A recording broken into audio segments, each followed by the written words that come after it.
Welcome, everyone. Yes, my VTuber is back from the dead.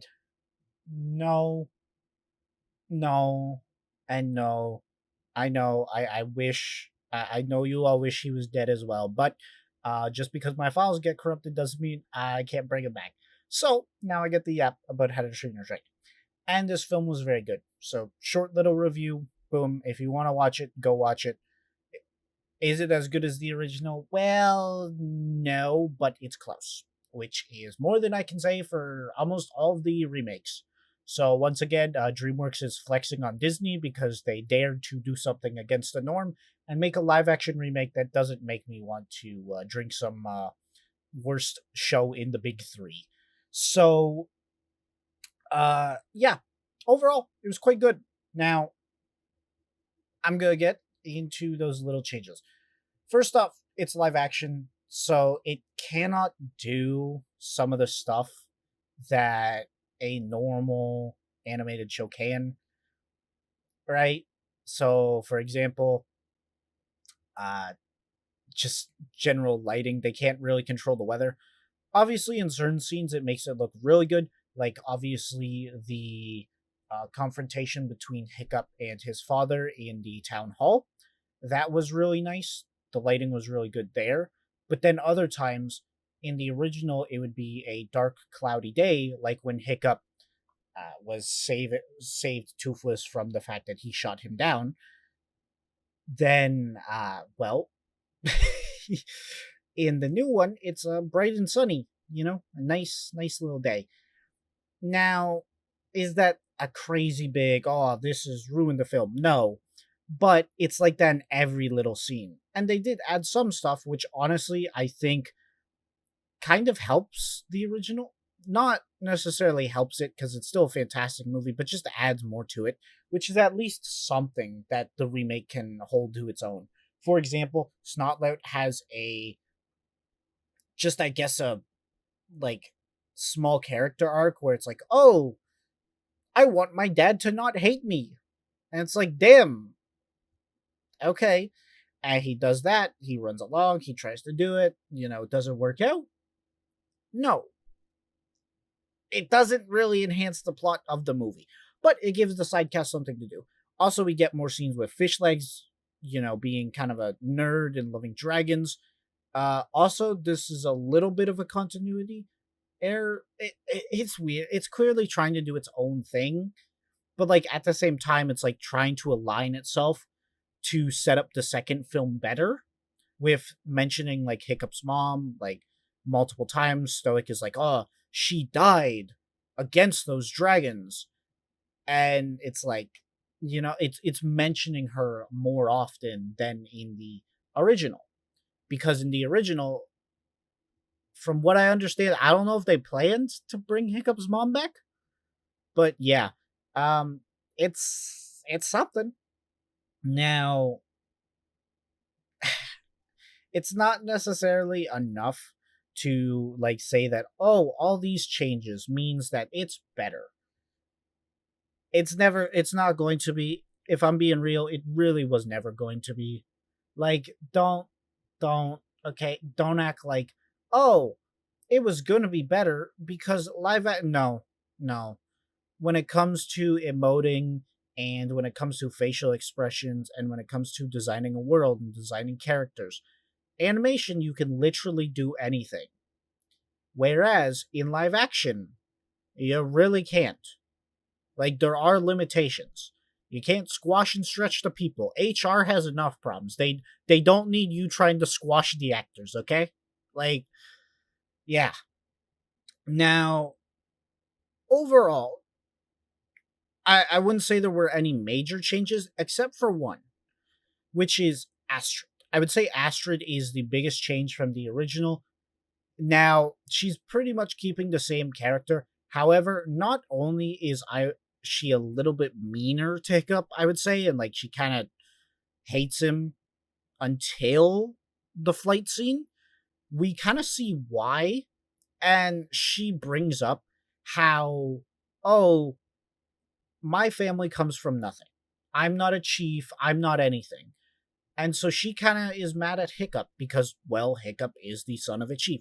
Why is Hiccup in dragon training despite being terrible at everything? Well, because his dad is the chief. Why is, you know, like, so why is Hiccup able to mess up so many? Like, they even say, if you were anyone's son and if you were anyone else other than Stoic's son and you messed up as much as you did, we would have threw you on a boat and tossed you out long ago. Which, to be fair, I think they're just saying that to be mean, because like from what I see of Viking culture and what aligns with not necessarily Viking culture in this universe. Let me make that clear. I'm not. This is not a history lesson, okay? But the outcasts are an actual group of people who are outcasts from Merc.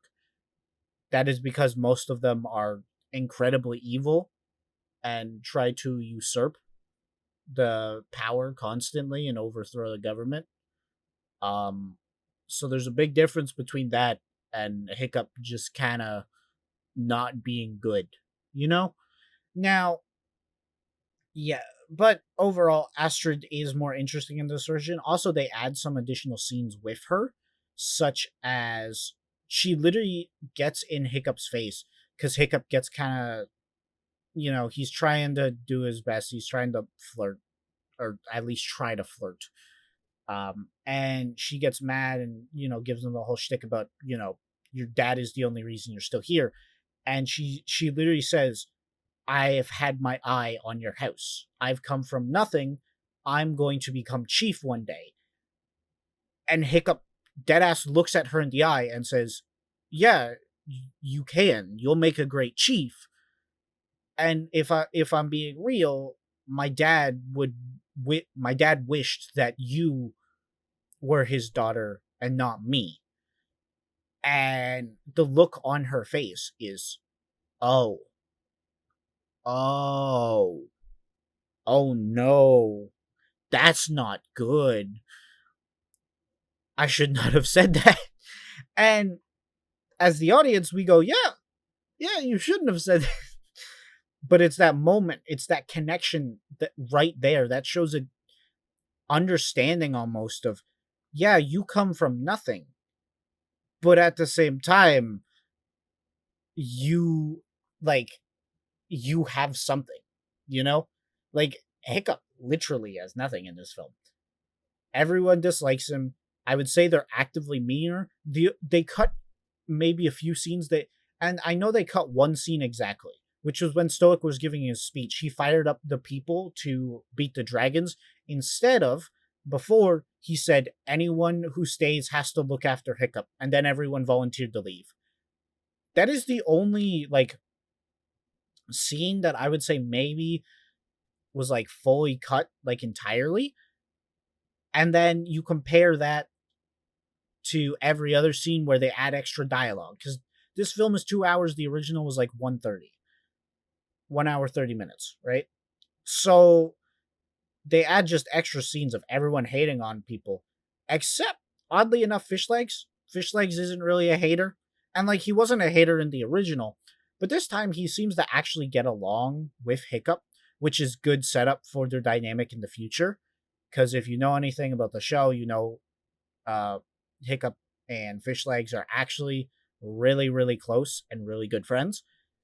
And then we also even see the start of the dragon cards here by Fish Legs, which to be fair, that's against continuity of Race to the Edge.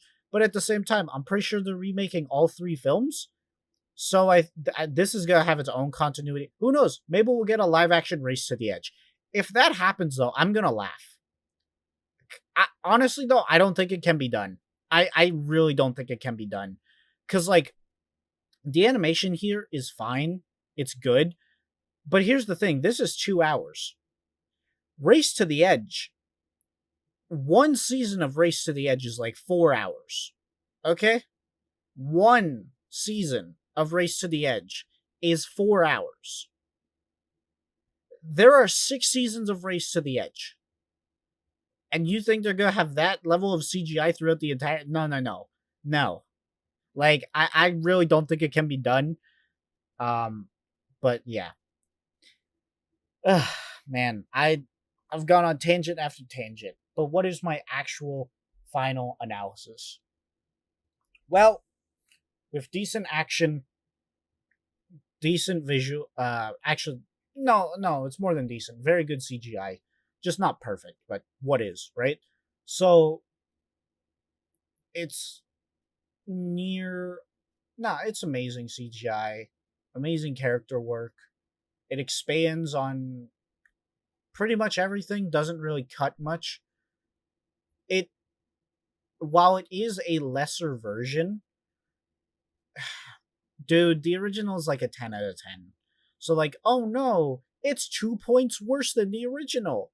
So it's an 8 out of 10. Like, yeah, yeah. That's it. It's it's worse because the other one is so good. Like, go watch it. Honestly, please. I know. People have said we should not reward the laziness of live action adaptations. We should be demanding new art. However, I would rather take this over Lilo and Stitch any day of the week, bro. Like, bro, I would take this over the new Lion King. I would take it over so many things, bro. Like, it's still, if we're being real, it's still probably like you make a list of the top 100 movies of all time. It's still on that list just by the fact that the original is so good.